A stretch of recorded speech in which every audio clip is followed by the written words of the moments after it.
Okay, in this lesson, I'll be picking up the story of the Persian War from where we left off with the Battle of Marathon and discussing and going through some of the events that follow after that battle. And then in the second half of this lesson, I'll be talking a little bit about early Greek philosophy and how you can begin at this stage to start incorporating some of that in the coursework for the students. And I'll talk a little bit about some of the things to keep in mind as you are introducing that material, and then go through some of the material that I think works as a fine jumping off point for students in that regard. Material. Let me just say a word about what it means and what it would look like to teach this material classically, right? To come at this material from a kind of classical point of view and in a way that's appropriate to the overarching goals of a classical school, right? The course is designed specifically for classical teachers. It might be titled appropriately how to teach Greek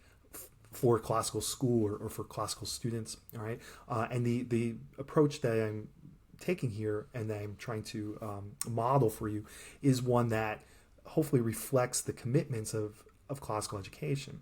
Right, and there's a lot that one could say about what those commitments look like and what kinds of principles we, as classical educators adhere to and take into our daily practice.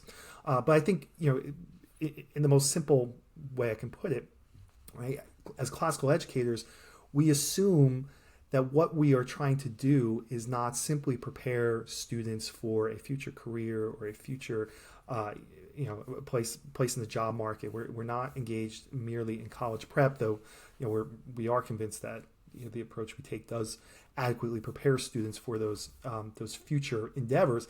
But the goal is to prepare students for the whole of life, right? Which means building up in them the characters of trait, the characteristics of mind and character, the habits of heart, which will serve them well in whatever station they come to occupy later on in life, right? So simply put, we're trying to build virtue in students, right? We want them to be not just better workers or better students, but better people, right? We hope that they take from their studies some of the nourishment that they need to grow the moral and the spiritual and the aesthetic elements in their character, right? So when we're teaching the Greeks, then, right, when we're teaching them this material, the goal is not just to acquaint them with the events of Greek history, not just to have them kind of absorb a timeline and be able to demonstrate that absorption on their assessments. It's not even exclusively to teach them the skills and the scholarly habits of mind that go for historical research and learning, though hopefully they do take some of that away, right? But the goal is to allow their minds to feed upon and broaden and grow upon all that the Greeks left to us, right? In their history, in their literature, in their art, in the way they looked at the world and pass that perspective down to us, pass those perspectives down to us, right? All of that is sustenance for the growing souls of our students, right? So we want them to approach this material, to come to this material with the idea that there is as much in this material to make their own, right? To make part of their own life, to grow their character on, right? In a sense, to provide again the nourishment by which their own personalities grow and develop. Right? And that's particularly the case when we're talking about the Persian War, right? Because the Persian War, as the Greeks themselves understood it, the Athenians in particular, and as generations of students in the Western world came to understand it, was a heroic story, right? Was a tale of heroic deeds, right? Of great men doing great things, of great men fighting against overwhelming odds and prevailing, right? Of great men accepting death and suffering and loss rather than the surrender of their freedom, right? So it's kind of the epic tale of the Greeks as a whole. And when we're teaching this material, I think it's important to keep that in mind and to convey some sense of that to the students, right? It's not when the Athenians thought about what they had accomplished at Marathon, they saw themselves as kind of single-handedly, the Athenians, I should say, saw themselves as almost single-handedly fighting off the overwhelming power of this barbarian, tyrannical empire. And they took great pride in that, right?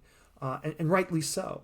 And we should present that event not simply in its kind of facticity, right? Here's what happened, here's when it happened, here's how they fought, and so on, but what it meant, right, to the Athenians themselves, and what it could mean, more importantly, to them, right? In the example that's set here, in the beauty and the nobility of the fight that was undertaken by the Athenians at that time, and that is the case as we get into the latter events of the Persian War, the Battle of Thermopylae, the Battle of Salamis. These are distinctively heroic stories. These are events in which the heroic character of the Greeks is eminently displayed. And we should teach it as such. We should teach it so that the students can see what human beings are capable of, right? We should teach it in a way that invites their admiration of the Greeks' conduct at this point. Because if we don't, in a real way, we're not teaching it. We're not teaching the real meaning of those events. We're not really conveying to the students what those events were all about. Right? Because as the Greeks themselves understood, and as I said, generations thereafter who looked to the Greeks, who looked back to the Greeks as a source of their civilization and the ideals upon which their civilization were built, understood that those events revealed an extraordinary character on the part of the Hellenes, right? And so to teach these events then is to ensure that our students can see that extraordinary character on display. Okay, then picking up with the story of the Persian War, as I said, the first sort of half, or the first part of the Persian War, comes to an end with the victory of the Athenians, primarily the Athenians, at Marathon, and the retreat of the Persian expedition. Darius is obviously infuriated when he learns of the defeat of his army, and instantly begins planning another expedition another more powerful expedition to take revenge. In the meantime, a revolt breaks out in Egypt, which is one of the provinces of the Persian Empire, which he has to attend to. And in the course of attending to that, he does die. Darius is succeeded by his son Xerxes, and Xerxes actually has to overcome a half-brother in order to claim the throne, and I don't think you have to go into those details, but he does come to the throne in 486, and then he has to attend to the revolt in Egypt and spends a number of years putting that revolt down, and it's only once that revolt has been put down that he can then turn his attention to the Greeks and carry out the revenge that his father had planned. In the meantime, the Greeks get wind of his preparations for a second invasion, and they begin taking steps to prepare to defend themselves. There's an assembly held in Corinth involving representatives from a number of Greek city-states, where Sparta is given kind of the lead in the kind of Greek alliance that's forming at this point, because Sparta was recognized by everybody as having the most powerful military, and so at this point it's 31 Greek city-states that are involved in this alliance, and they make preparations to defend themselves against the Persians. When they do invade, they take steps to keep track of that invasion by insinuating spies into the Persian camp, and they take measures to punish Greek city-states that have or will side with the Persians in the course of that invasion, so-called Medizing city-states, who will become enemies of this alliance. Okay.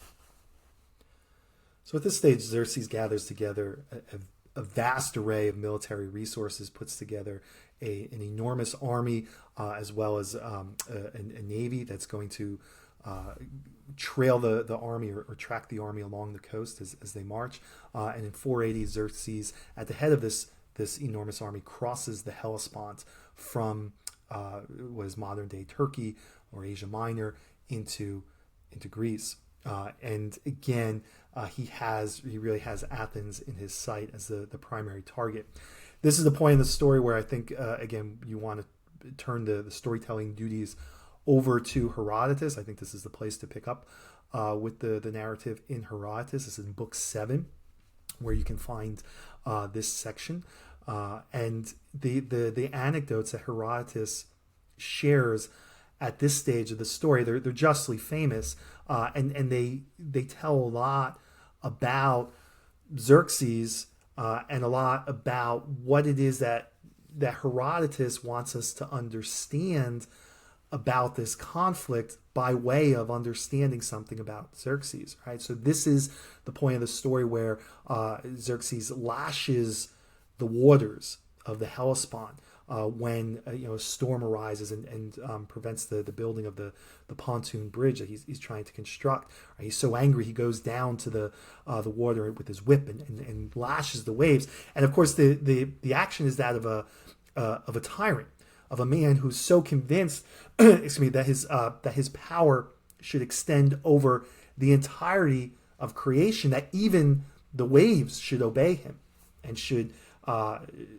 submit to his desires, right? So it's the heart of a true tyrant that's reflected there. It's the same characteristic that's reflected when Xerxes is approached by one of his soldiers, who makes a request of him, and this soldier is the father to a number of children who are also enlisted in Xerxes' army, and the soldier requests Xerxes to send his eldest son home, so that at least he has one son who will survive if this expedition goes sideways, right? And it's a perfectly fair and understandable request that a father would make, right? Who's prepared to sacrifice the greater part of his family, but is asking to allow one son to return home and remain safe.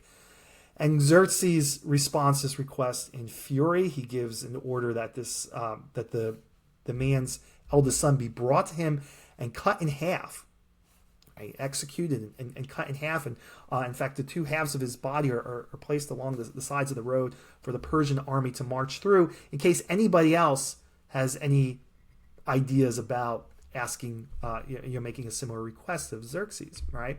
And again, it's the tyrannical quality of mind that's revealed there on the part of Xerxes, right? What kind of ruler would respond to a perfectly humane request in that manner? But it's also a kind of glimpse of what life is like under a tyrant like this, right? Where you live at the caprice and the whim of a violent and unfeeling human being. That's what life is like under tyranny. And that's exactly what the Greeks are fighting against, right? Or fighting to make sure it doesn't happen to them, right? That's the stakes in the Persian War for the Greeks, right? They can live as free men in their own cities, right? Or they can live under the thumb of a tyrannical madman like this, right? But Xerxes is not, he's not depicted entirely as a madman. In fact, in this passage, then there's one other, in this section, there's one other passage which Herodotus includes, and it presents a kind of different side to Xerxes. At one point, he's looking at his army, he's looking at this vast number of hundreds of thousands of men marching, and he begins to weep. And one of his officials who's nearby asks, why he's weeping, and Xerxes' response is that he thought that he realized that in 100 years, not a single man there would still be alive, and it kind of gave him an intuition of the passingness of all human things. And it's a remarkably kind of human and reflective touch that Herodotus adds to the character of Xerxes here. He's giving us the depiction of a figure who is complicated, who's multifaceted, who clearly has these kind of tyrannical propensities, but also some other elements in his character as well. And it's much to Herodotus' credit to show us this figure in his complexity. And it's a passage worth pointing attention to the students, right? That this Greek historian whose sympathy is clearly on the part of the Greeks, and who clearly is presenting this conflict as a conflict between civilized Hellene and tyrannical barbarian, can still recognize the human touches in that barbarian. The other figure to introduce into the story at this point is the great Athenian statesman Themistocles, and he plays an enormous role in the subsequent events. At this point, you may want to take a look at Plutarch's Life of Themistocles with the students. It's certainly a resource that, as an instructor, you'd want to take a look at and resort to fill out your understanding of certain the events here. But I think it's a good read for the students as well. Again, if you're kind of excerpting the text appropriately for the students, as you have to do with Plutarch. If you take a look at the earlier sections of the life of Themistocles, the sections that talk about his early youth and upbringing and his early political career, it will provide, I think, a very notable background to his character and the role that he's going to play in the events that follow. Because what Plutarch makes very clear is that the defining characteristic for Themistocles is ambition, right? That he's a man of great daring. He's a man who wants above all things to do something notable and great with his life, right? Who wants and who sees the Athenian state as in some ways a kind of instrument for that pursuit of grandiose plans, right? And it's Themistocles. So Plutarch makes that very clear in his early character and development, right? This desire to live as a great man, right? This desire to do something particularly notable with his life is evident very early on, right? It's said that he says at one point that the trophy of Miltiades, right? In other words, Miltiades' victory at Marathon prevented him from sleeping, right? He was so envious. He was so desirous of the same kind of glory that Miltiades wanted, that he couldn't rest until he achieved that, right? And the thing to say here is that kind of relentless pursuit of aggrandizement, right? That pursuit of glory, right, is not only a characteristic of Themistocles, but of the Athenian people themselves, right? And so Themistocles rises among the Athenians in part because he seems to embody this daring and this hunger for Kleos that is such an intrinsic part of their own national character. Themistocles advocates for a number of important policies in the interim between the two invasions, right? He was really the one who was really wary of the Persians returning at a time when, at least some of the Athenians thought they might be off the hook for good. But Themistocles was wary of a return of the Persians. And so he encouraged the Athenians to build up their naval forces so that they would be prepared to defend themselves should the Persians return. He had encouraged them to take the profits from the mine at Laurium, right? Laurium was a silver mine located in Attica, and around that time there was a kind of new vein of silver that was discovered there. And typically the wealth from Laurium was used to distribute to the Athenian people, right? Silver would be kind of distributed among the people. And it was Themistocles who argued that wealth that they had just found at Laurium should be used to build up a new navy.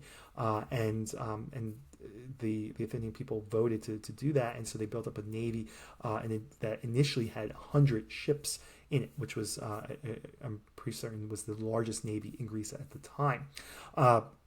He also advocated building up the port of Piraeus to have a defensible port for this navy, right? And it's under Themistocles' guidance that the port at Piraeus would be built up, and this would become a major naval and commercial port in the Mediterranean. So again, this is a good place to work in some of the details about the military history and technology of the Greeks, right? I already talked about the phalanx and the way the Greeks fought on land in that formation and the advantages it brought to them in battle.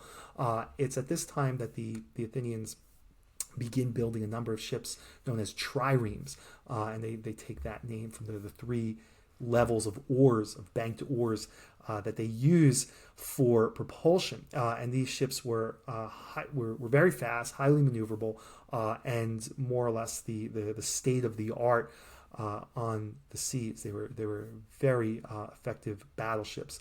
And as I said, the Athenians built up a navy of something like 100 of these triremes, and they were soon to prove masters of the sea as a result. Now, one of the things to observe here is that obviously, a ship like this takes a great deal of manpower, and so the Athenians who served in the Navy it was a considerable contingent of Athenians who served in the Navy, and this provided employment to a good number of Athenians, but it also forged those same bonds of common citizenship, right, that were formed in the phalanx, right?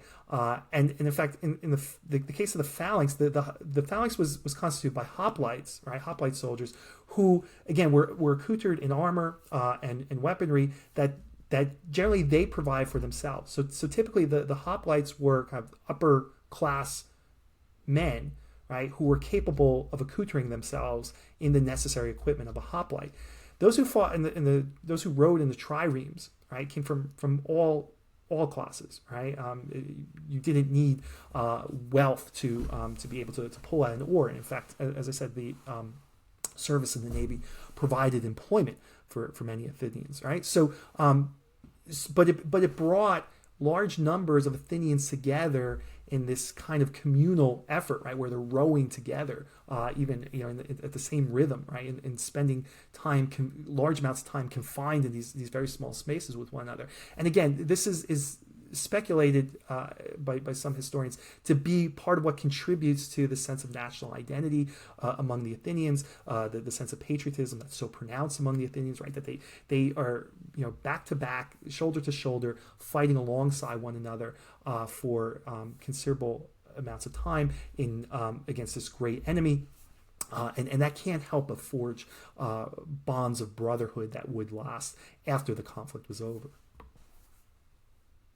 So as Herodotus tells us, and we're still in book 7 of his history, at this point on the cusp of the Persian invasion, the Athenians resort to the oracle at Delphi, right, which was kind of the most revered source of prophecy among the Greeks, and they are looking for some omen or some portent about how they are going to fare in the ensuing conflict with the Persians.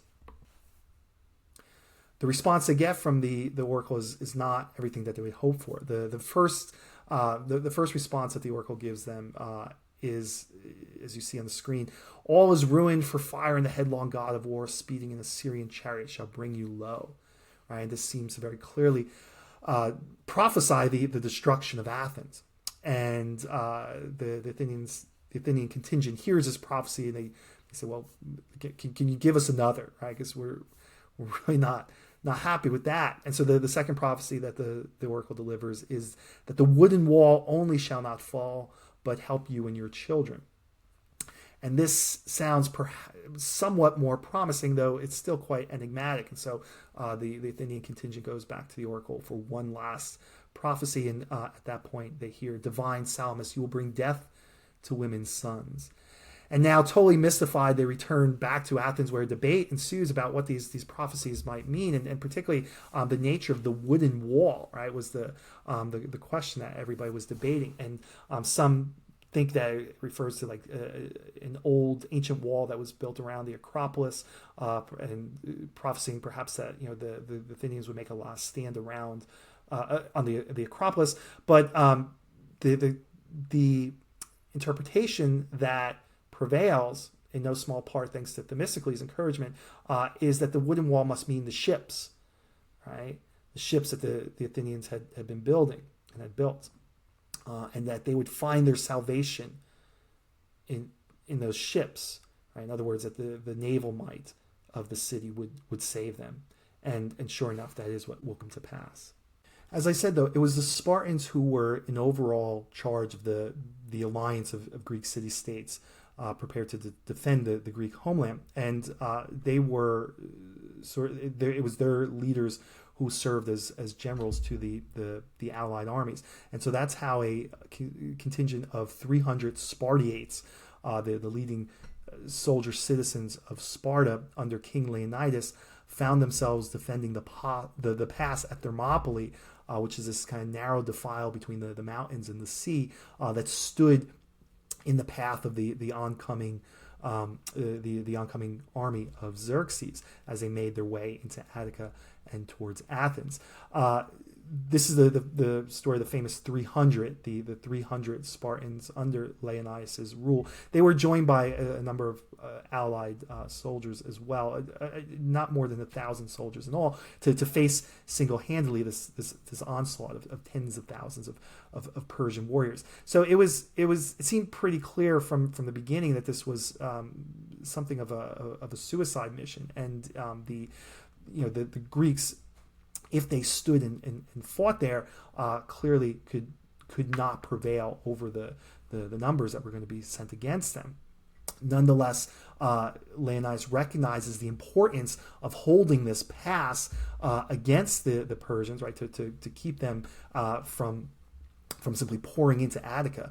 He recognizes that he can probably only slow them down, but this is slowing them down is enormously important to allowing the Greeks behind him to prepare for the onslaught. And he recognizes too that the ground that they're fighting on, because is such a narrow space, would give the Spartans an advantage, right? They would not need to take on those tens of thousands of warriors all at once. They could not be flanked by them because of the sea and the mountains on either side. So they could fight for a certain period and hold off the Persians for a while. This is the place, I think, to turn back to Herodotus and pick up the narrative in his text. He draws the narrative in very dramatic ways, and in ways that again highlight the obvious heroism, the famous heroism of the 300. And there's a little anecdote that he shares on the eve of the battle, when Xerxes' spies have returned back from the pass at Thermopylae, and they observe the Spartan warriors combing one another's hair. Right? And they're kind of mystified as to why they would be doing that on the eve of battle. And there's a kind of renegade Spartan king who is traveling with Xerxes' contingent, a man named Demaratus, who for reasons we don't have to go into had fled Sparta and taken refuge at the Persian court, and now is accompanying Xerxes on his expedition. And the conversations that he has with Xerxes are almost certainly fabrications that Herodotus has incorporated into the text, but they serve as ways of kind of pointing up the moral of the story for Herodotus and for his readers at a number of crucial points in the story. And this is one of them, right? Because it's at this point that Demaratus has to inform Xerxes of the caliber of the men that he's about to confront, right? The caliber of the men who are standing between him and Greece.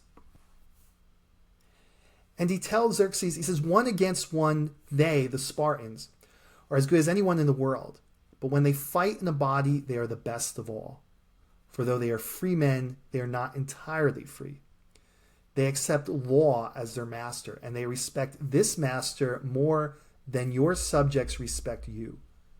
Whatever he commands, they do. And his command never changes. It forbids them to flee in battle, whatever the number of their foes. He requires them to stand firm, to conquer or die. O king, if I seem to speak foolishly, I am content from this time forward to remain silent. And so the point that Demaratus is making here, and Herodotus, who's using Demaratus as his mouthpiece here, is that this is what true Greek freedom looks like. It doesn't just mean not living under the thumb of a tyrant. It means living under a different kind of rule. right? In other words, it doesn't mean not living under rule per se. It just means not living under the arbitrary rule of another man. Rather, freedom, as the Greeks understand it, means living under the rule of law itself, obedience to the law itself. Right? It's law that is the master of the Spartans. Right? So freedom does not mean living in the absence of the master. It just means ensuring that master is not another man like you. It's the law itself. And so the Spartans adhere to the law and fight according as the law directs them. And they will fight to the death if the law so directs them. And that's precisely what it means to be a free man. And I don't think you can emphasize this passage enough with the students, right? Because this is, again, you have to step back for a second and remind ourselves what we're doing here. In studying the Greeks, we're studying the inception of our own culture, our own civilization, in which the idea of freedom and political freedom is going to play such a central role and a recurrent role over and over and over again. But here you're seeing one of its very first articulations, and it doesn't look anything like we think of political freedom in the modern world. It's very, very different. And it provides a real distinct challenge to the students' habits of thought and ways of looking at the world, to think about freedom as a different kind of subjecthood, right? To think about freedom not as simply being able to do what one likes, but being bound to serve the law as one would a master. So it's really a fantastic and fantastically important passage, and I always make a point of emphasizing with the students. And so then after the battle, right, the battle commences, and the Spartans with their few allies there do fight very courageously for a number of days against these massively overwhelming odds until a traitor among the Greeks discloses a pass through the mountains to the Persians, who are able to kind of get around the back of the Spartans and overrun them as a result, and wipe out the Spartans to a man. And later on, when the Spartans come to commemorate the deeds of their countrymen at this place, they erect a monument there, Herodotus tells us, which reads, "Here we lie because we were obedient to the laws of the Spartan state." Right? Or words to that effect. Right? Very, very close. In other words, the Spartans themselves understood, and Herodotus wants us to understand, that the death that these men died was kind of the quintessential death of free men, of men who would rather die than surrender that freedom to a tyrant, right? And so, again, you see a very different understanding of what freedom means, as exemplified by Leonidas in the 300. Right? It means a willingness to sacrifice, to die even, right? In obedience to a higher law, right? And a refusal to surrender one's obedience to that law in the place of obedience to a mere man. So these are some of the themes I think to emphasize about the Battle of Thermopylae, and to emphasize to students that this is why this event has been so justly famous for the duration of Western history, right? Because it reveals so much about the Greeks and the Spartans in particular, and how they understood what it meant to be a free man, and what was the cost of that status. With their defeat of the Spartans, the Persians are able to continue on their march into Attica. There's a naval battle that's fought simultaneously off the coast nearby Thermopylae. This is the Battle of Artemisium, where the Persian, and again, it's primarily the Athenian naval forces. There are some allies mixed in there, but it's primarily the Athenian navy. Kind of fight to a draw over a period of several days, and the battle is somewhat inconsequential insofar as again, it doesn't prevent the Persians from advancing further. But it does give the Athenians the confidence that they can meet the Persian navy in battle on the sea and hold their own, and that will be very important confidence that will play out in the subsequent battle.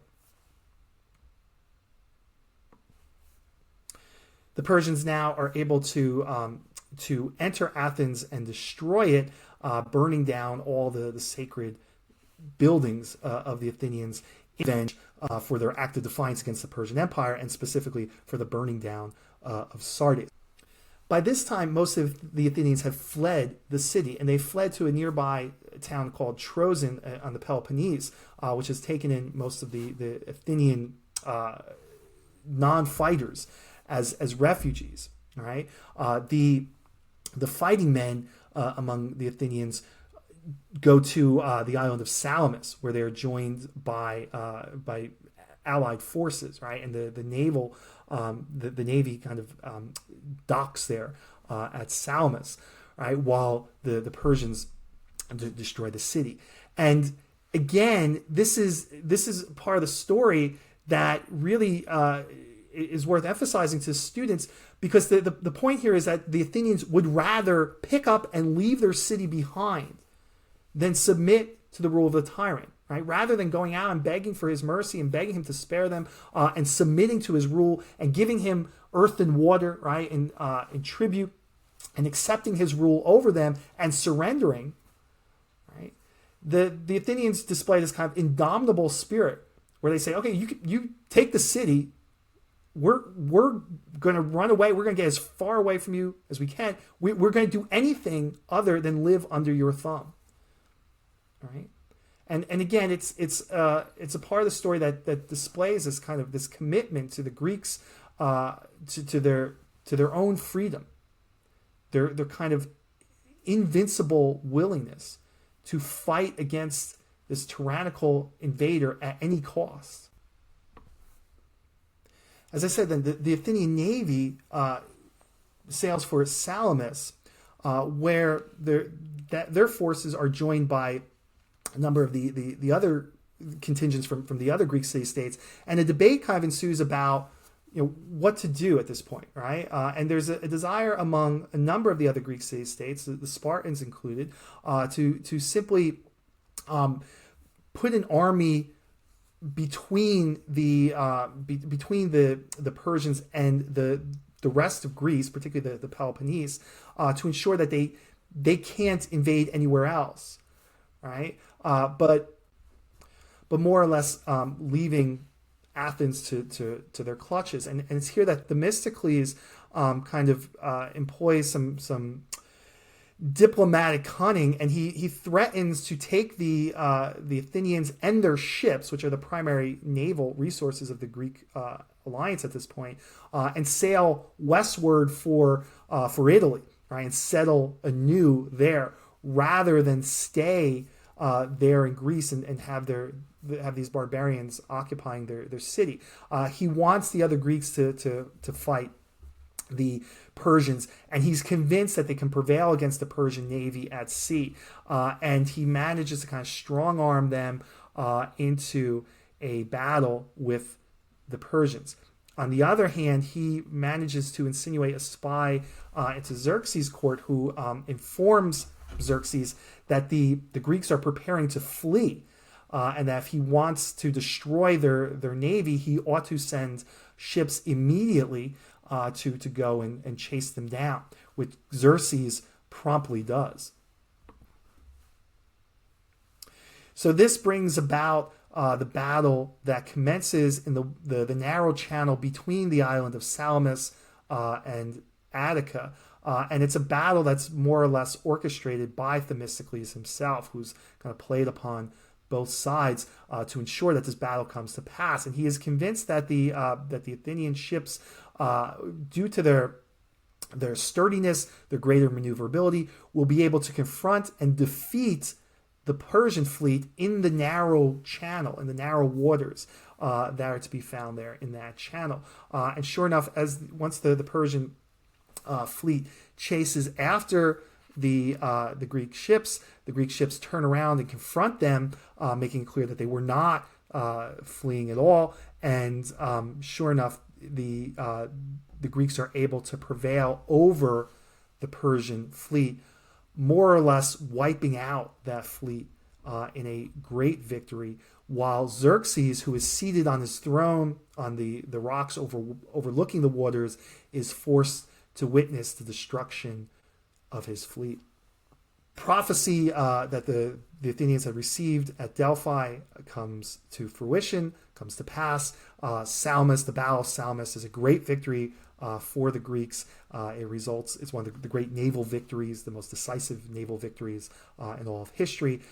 It results in the almost complete destruction of the Persian navy, and ensures that the Persians will not be able to carry on their invasion any longer that year, right? That they will be forced to, without the ships to resupply them, that they will be forced to retreat back into Persia to undertake an expedition at a later time.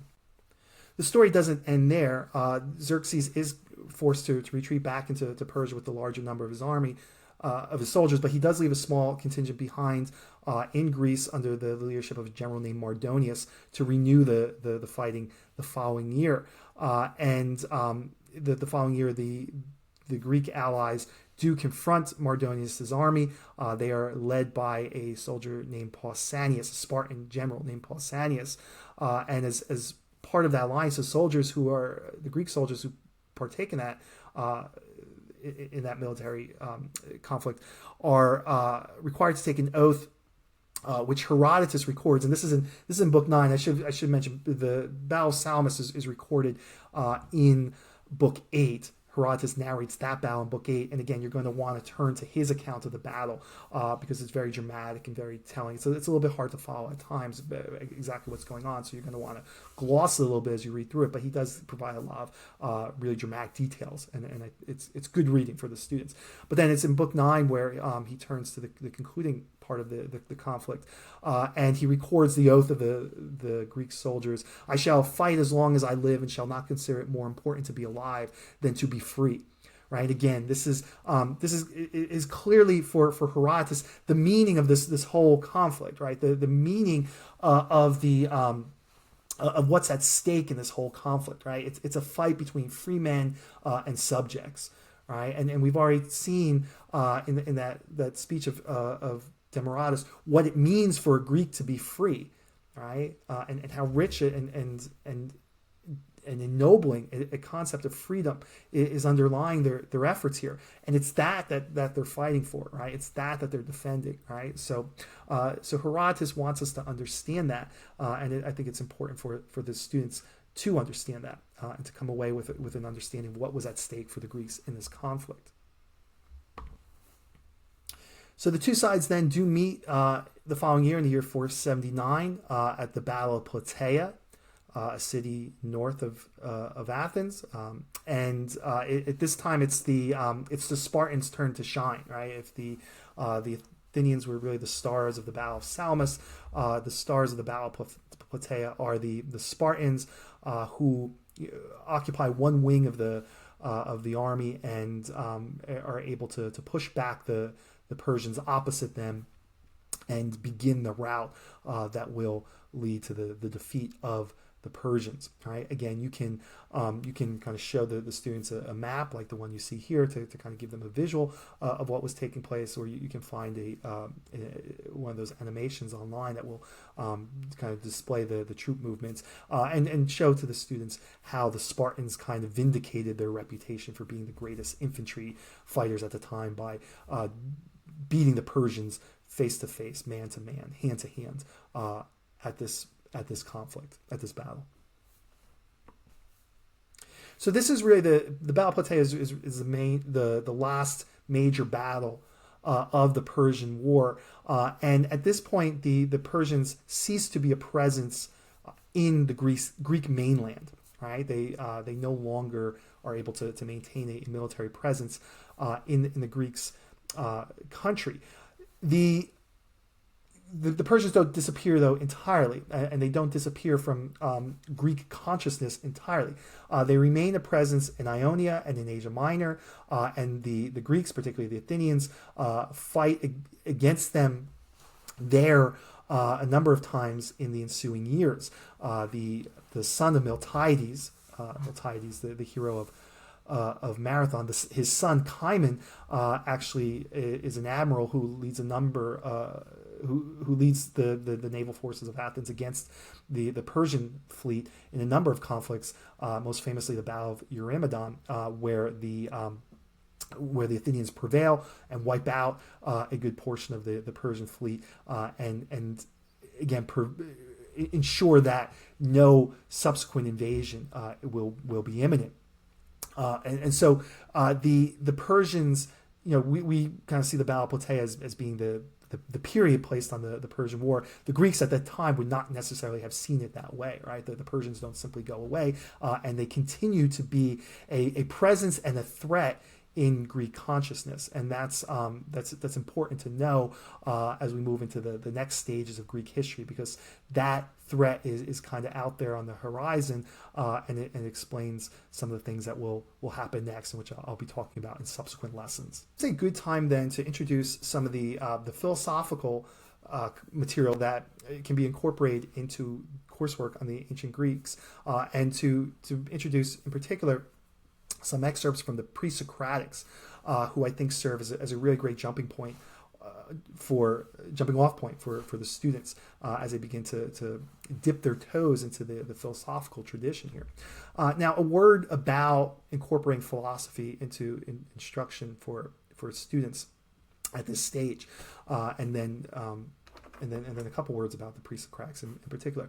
So again, the context that I have taught this material before, and the context that I have in mind is kind of the general context for presenting this material is to a freshman year high school humanities class, right?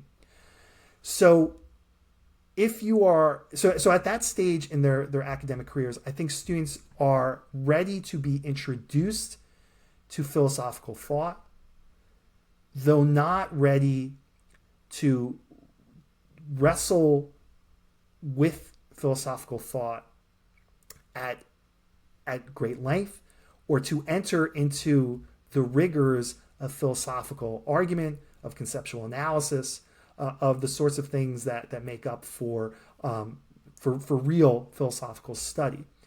I think the goal at this stage is really just to kind of awaken the students' minds to some of the predominant questions of philosophical reflection, some of the defining questions of the Western philosophical tradition as they emerge here among the Greeks, and to kind of awaken in them some sort of philosophical intuitions, right? A readiness to kind of question preconceived ideas, right? Or preconceived opinions, right?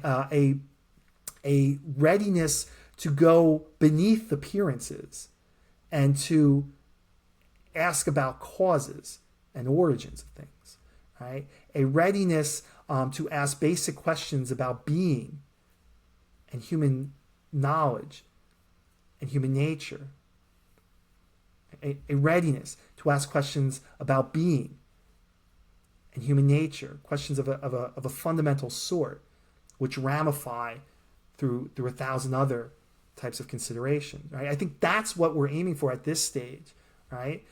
And we're holding off on a kind of deep dive into the philosophical questions until later on in their academic careers, right? If that's later on in their high school careers or even into college. I think the adequate deliberation of these questions probably lies beyond students at this point. I think at this point the goal is to make them aware of these questions, to raise awareness, and to spread the dimensions of their awareness so that they can begin to see, right, that human existence and human life is something far broader, something far more complicated, something far richer, and something far, far more grandiose than they had ever imagined.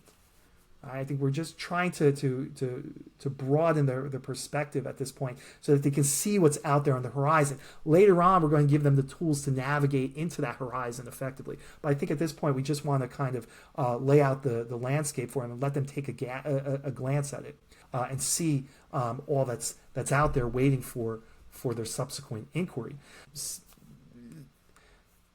So my goal of philosophical instruction with students at this stage is really just to allow them to kind of see what's out there waiting for them to look into. Right? I would not dive into any philosophical text with middle school students. I think that's probably too early. I think there's more fundamental things that they need to work on at that stage.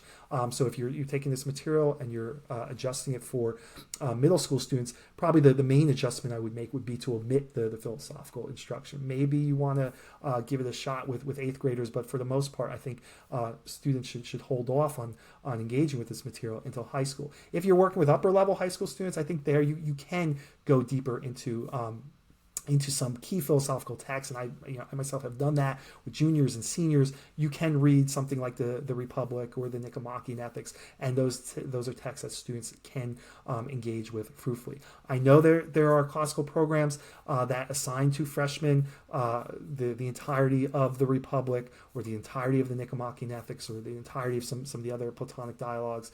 I don't think that is fruitful. I don't think most students at that level are prepared to engage fruitfully with those texts. And in my experience, I've concluded that it's best to hold off on a full-scale engagement with the larger philosophical texts until later on in the student's high school career.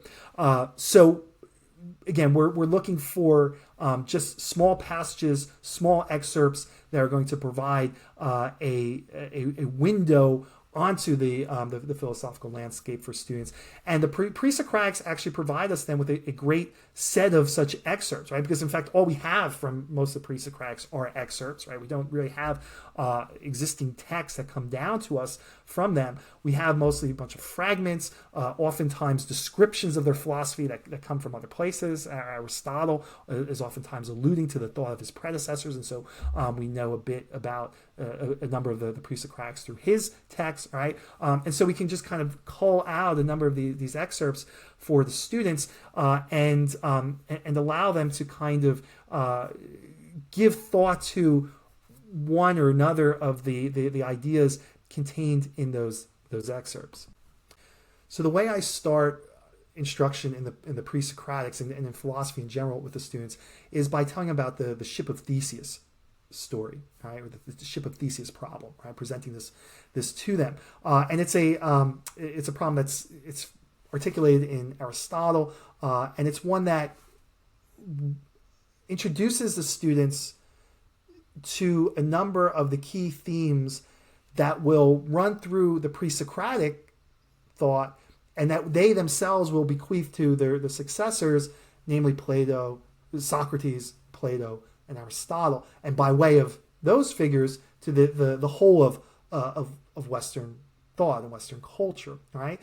So the ship of Theseus problem goes like this, right? They imagine a ship, and ship of Theseus, right, in particular, that has a board that's rotting out, right, and it needs to be fixed or it needs to be replaced, right? So you send the ship into port to have this board replaced. The rotted board is taken out, new board is put in place. The question then is that the same ship? Do you have the same ship? Right? Something has changed, clearly, but something also seems to have stayed the same. Right? So are we justified in saying this is the same ship, or do we have to say it's a different ship entirely? Well, neither one of those answers seems quite right. It's still the same ship, though it's changed in some way, right? Well, now imagine a couple more boards rot, and now we have to replace a couple more. And then that process kind of plays out over a series of months until you've replaced half of the boards on the ship. Is it still the same ship? right? Are you still talking about the same ship, even though half of it is not the stuff that it was before? We'll continue that process again until you've replaced every last plank on that ship with an entirely new plank, so that not an inch of that ship is materially the same as it was at first. Is it still the same ship? Now imagine you've taken all the rotted boards that you've removed from that ship, and suppose that you've kind of stored them somewhere, and now you reassemble them into another ship. Well, which is the original ship? Is it the one made out of entirely new boards, or is it the one assembled out of the original boards which are now rotted? Which one is the ship of Theseus? All right. So it's a you present it to students, and they, it's fun to kind of watch them wrestle with it, and even watch them get like frustrated with it, and some of the students will get impatient with it because it is such an intractable problem. It does reveal some of the limitations of our reason in such a kind of pronounced way.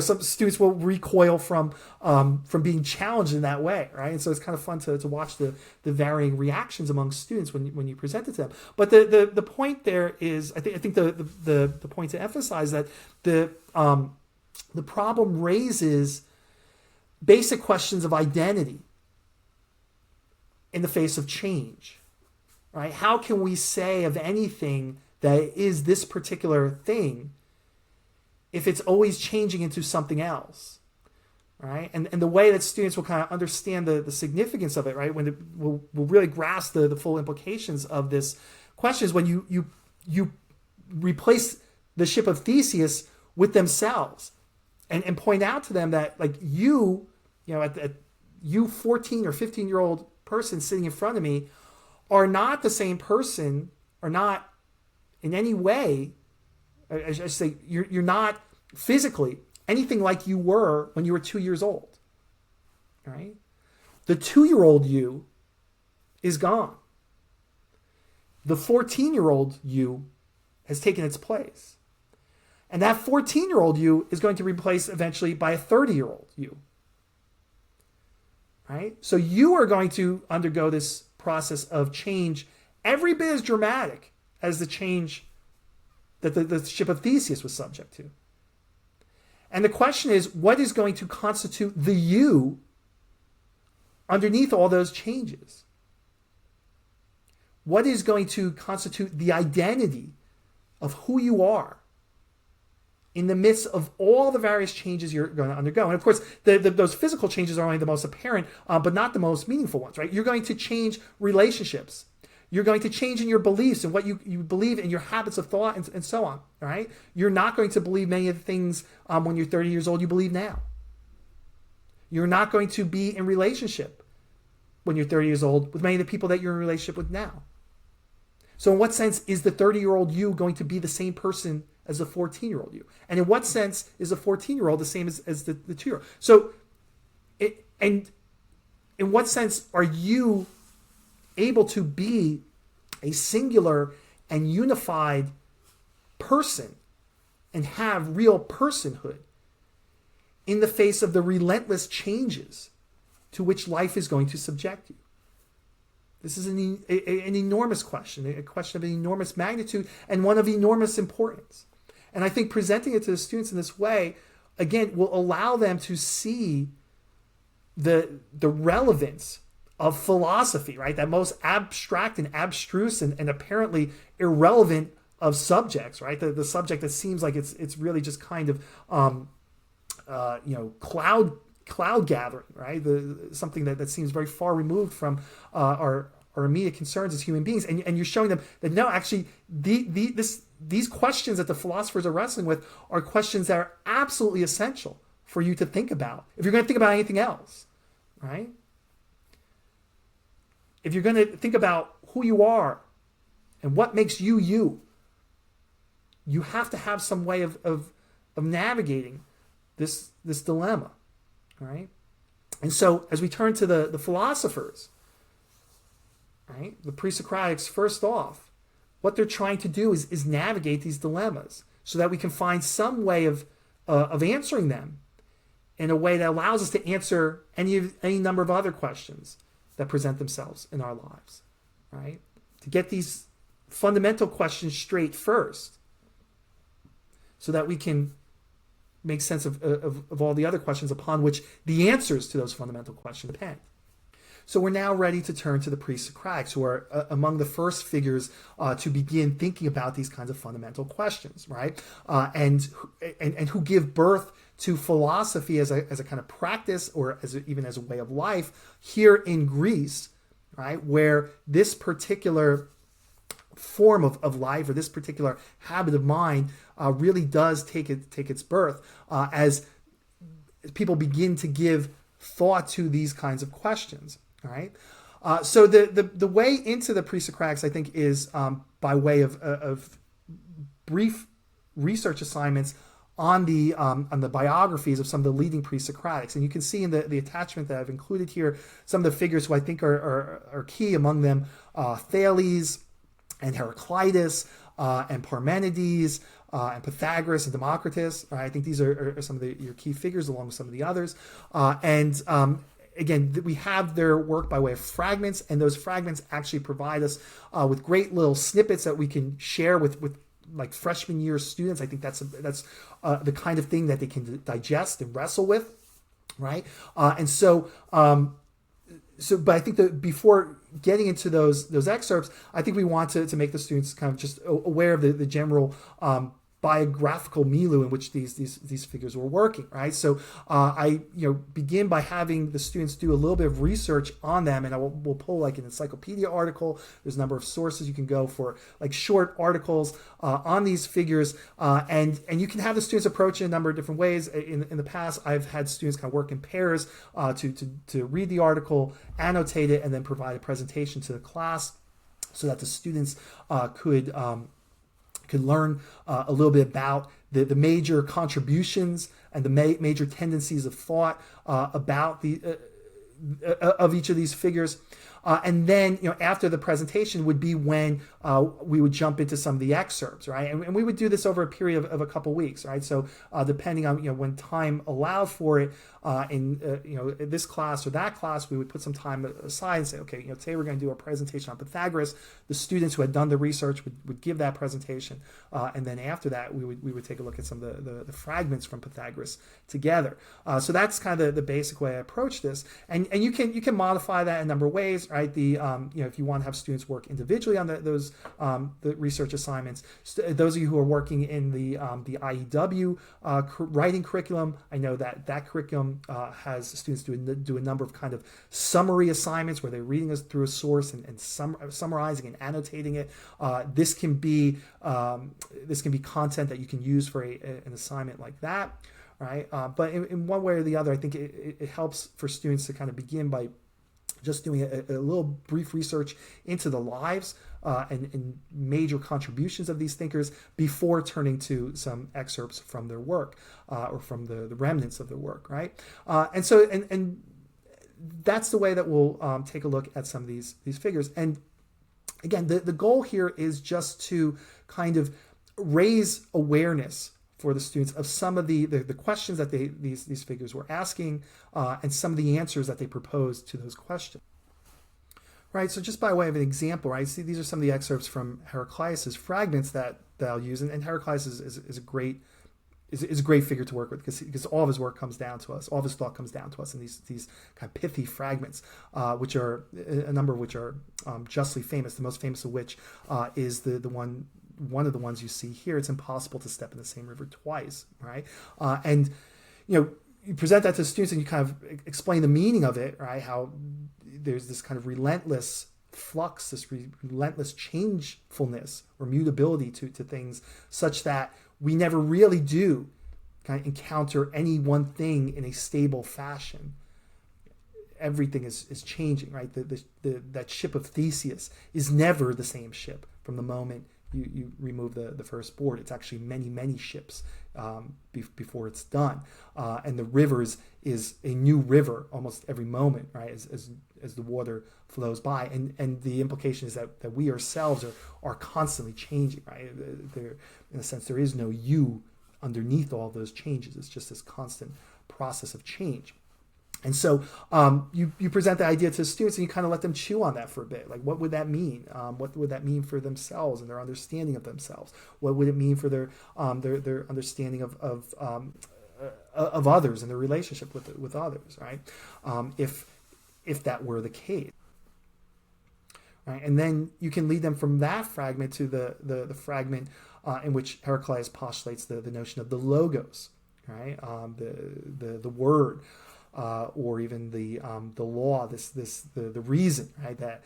That lies behind all that change, right? Behind all that mutability, behind that changefulness, the unchanging logos from which all things have their origin.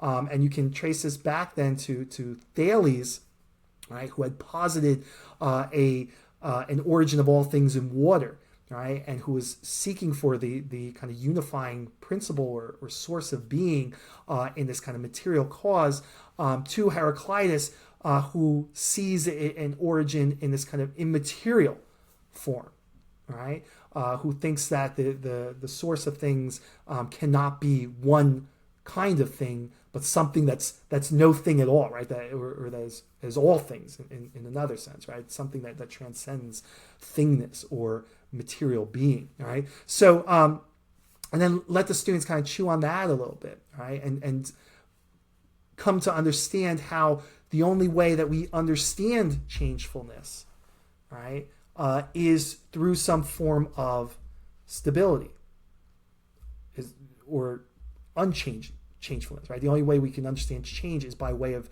the things that don't change, right? So even in the ship of Theseus problem, right, the only way we can understand the ships, the changes that the ship is undergoing, is by having some notion of a ship, some concept of a ship that we bring to that problem, and it's a concept that is stable and has a kind of essential delimitation to it, right?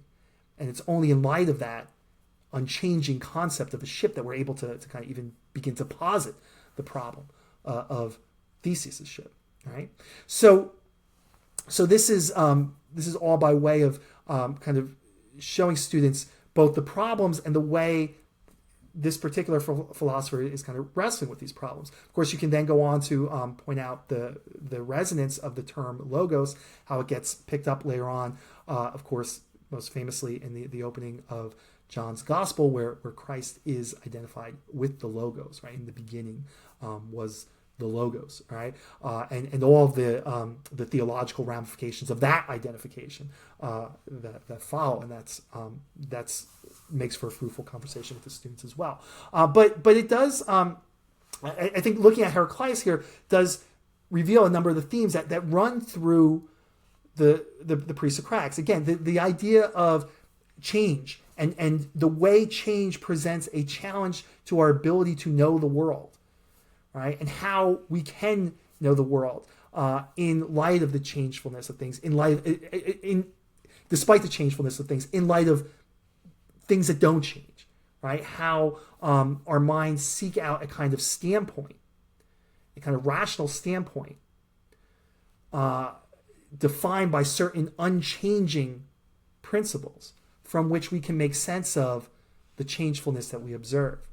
And we can see how Heraclitus' intuition here is to kind of seek that standpoint in some kind of transcendent principle, right? Some principle that transcends the changefulness of things, right? And how you see here the first kind of mental or spiritual intuitions for the source to find the source of being and the source of understanding, both outside of the realm of immediate experience, right? In some realm of unchanging verities. And of course, this will very clearly provide the basis for Plato to build his concept of the ideas upon, right? And you can see why he's going to build that idea, right? The philosophical need to which his concept of the ideas is answering, right? But you can see the lineaments of the issues that he's wrestling with emerging here in the pre-Socratics. So again, I think you want to just spend some time during a period of a few weeks, over a period of a few weeks, as time permits, just taking a look at some of these figures, taking a look at their biographies, taking a look at some excerpts from the fragments that remain, and getting a sense of the questions that they were interested in, and trying to awaken in the students an understanding of the importance of these questions and the relevance of these questions.